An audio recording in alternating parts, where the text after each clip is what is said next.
I don't like that compromise with the Republicans. Look, there are times where I've been frustrated, just like you have been. But we knew this wasn't going to be easy.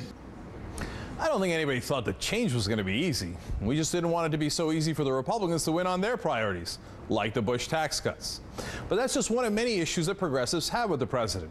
In fact, just hours earlier, in San Francisco, he was interrupted by singing protesters asking for more change.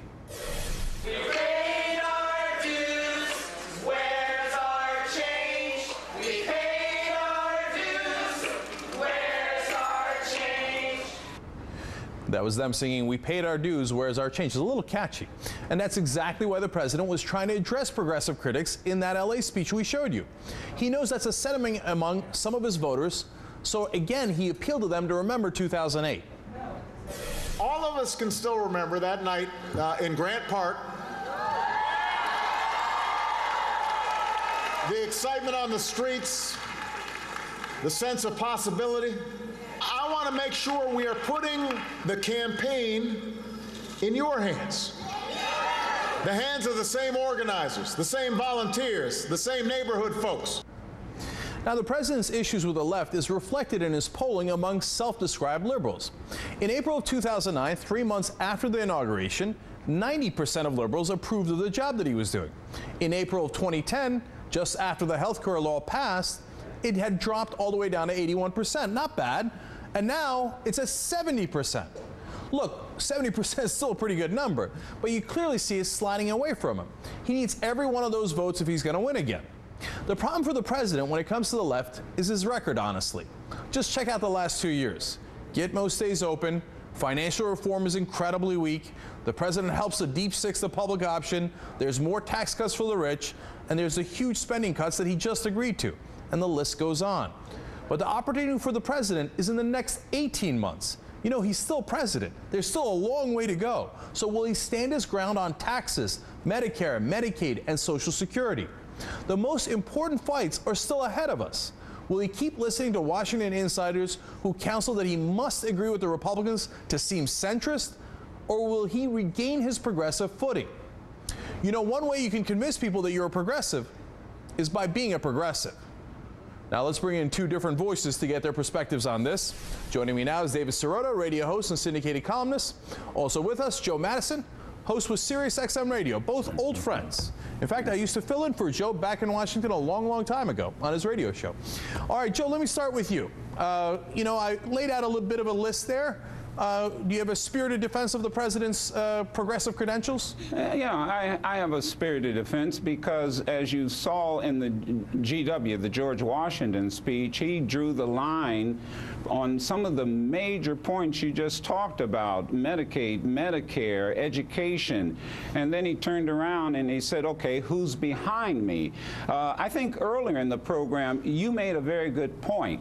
One of the things that the right is very good at doing is organizing outside of the Beltway. And that's what we have to do. We have to organize, much the way the people in Madison, Wisconsin organize, and it has to be a groundswell from the grassroots. One of the things that bugs me to death about progressives, we are terrible organizers when it comes to trying to provide a counterbalance. Now, finally, let me say this.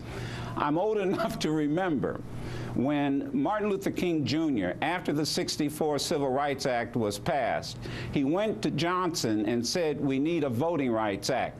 And Johnson said, make me do it. And that's how we got Selma to Montgomery, and that's how we got a Voting Rights Act. And what progressives have to do, and I think what I heard the president just say, make me do what you want me to do.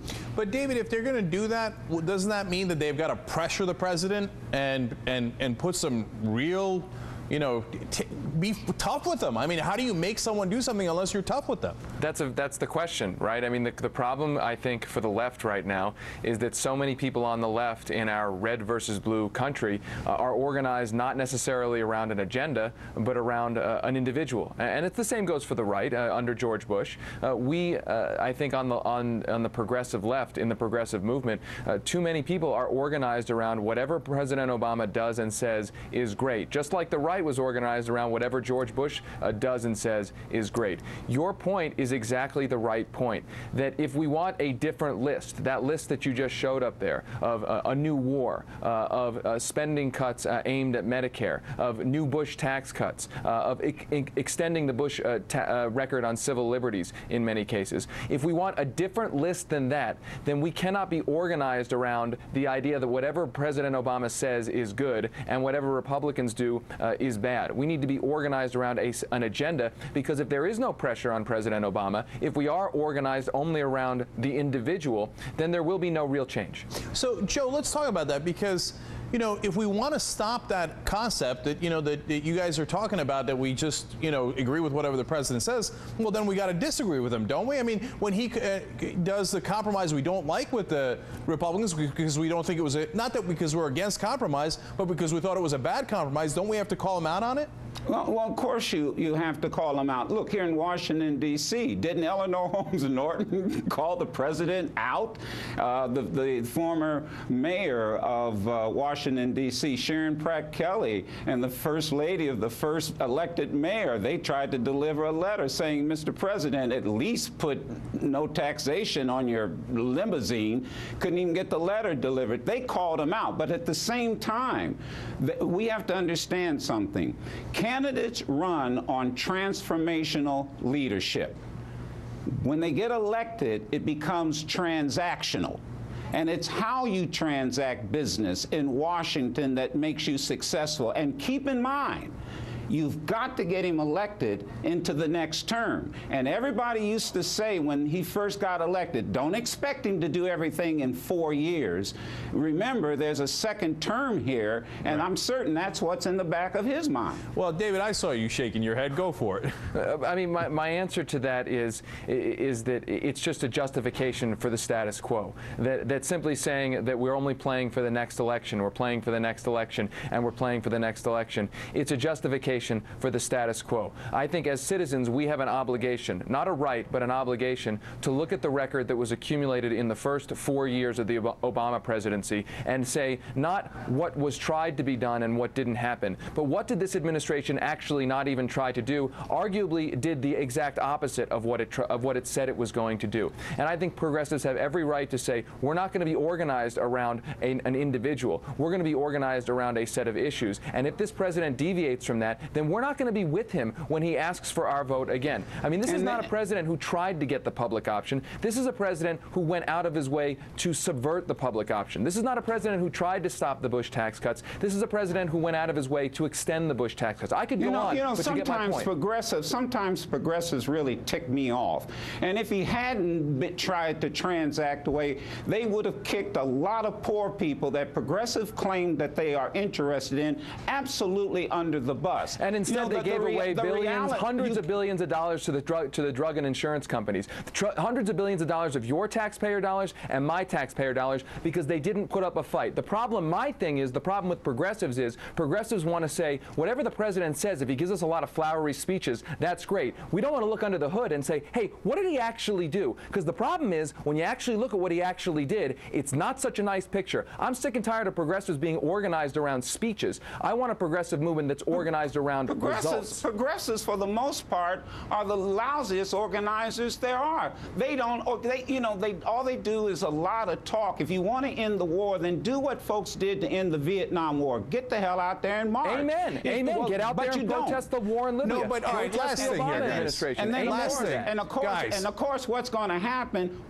You're going to end up with a president worse than you think. But Joe, I got to ask you the last question here. Yeah. Look, if you say go out there and organize, go out there and make him do it, isn't that what David is saying? I mean, don't wait on him to do it. Make him do it. We got the most important fights coming. I don't want him to buckle on Medicare or Social Security.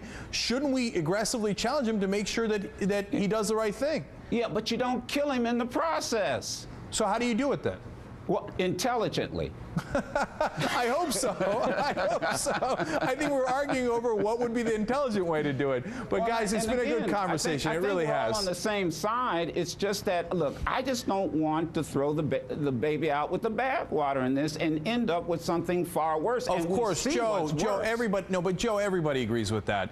Look, nobody's saying, oh yeah, and hence go vote for a Republican. How would that make any sense? That wouldn't make any sense at all. The question is, how do you help the Democrats? How do you help the president by effectively challenging them to be more progressive? You do challenge, but if you don't, you think that people will go vote for a Republican. The problem is they won't go vote at all. Cenk, can I make one very quick point? Just very, very Gotta quickly. be the last one, very, David. very, very quick point. Progressives back in the 1960s didn't say we're worried about Lyndon Baines Johnson's re-election. They said we're worried about ending the Vietnam War, and they ended that war because they were willing, as you suggest, to go up against a president no matter what his party was. And that was a heroic act. And excuse me, I was but we gotta around leave then. it there. You weren't born. This could go on all night. Okay, we'll bring you guys back. It's a great conversation. Thank you. David Sirota, Joe Madison, thank you both, guys. And look.